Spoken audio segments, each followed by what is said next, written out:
उर्दू के नामवर शायर मोहतरम अमजद इस्लाम अमजद की एक खूबसूरत गज़ल आपकी खूबसूरत समातों की नज़र करता हूँ।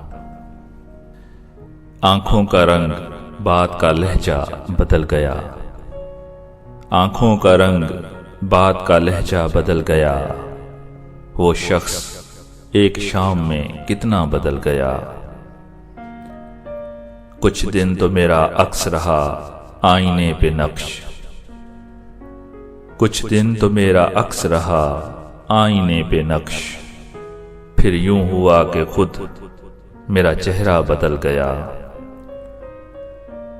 वो शख्स एक शाम में कितना बदल गया।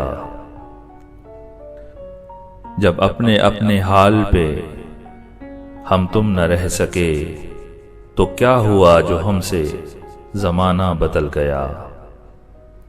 वो शख्स एक शाम में कितना बदल गया। आंखों का रंग बात का लहजा बदल गया। कदमों तले जो रेत बिछी थी वो चल पड़ी, उसने छुड़ाया हाथ तो सहरा बदल गया। वो शख्स एक शाम में कितना बदल गया।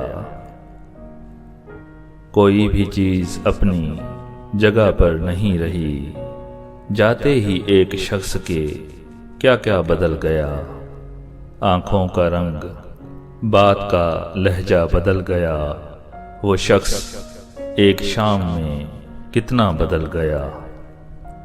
एक सरखुशी की मौज ने कैसा किया कमाल, वो बेनयाज सारे का सारा बदल गया। आंखों का रंग बात का लहजा बदल गया। वो शख्स एक शाम में कितना बदल गया। उठकर चला गया कोई वक्फे के दरमियां, उठकर चला गया कोई वक्फे के दरमियां, पर्दा उठा तो सारा तमाशा बदल गया। आंखों का रंग बात का लहजा बदल गया। वो शख्स एक शाम में कितना बदल गया।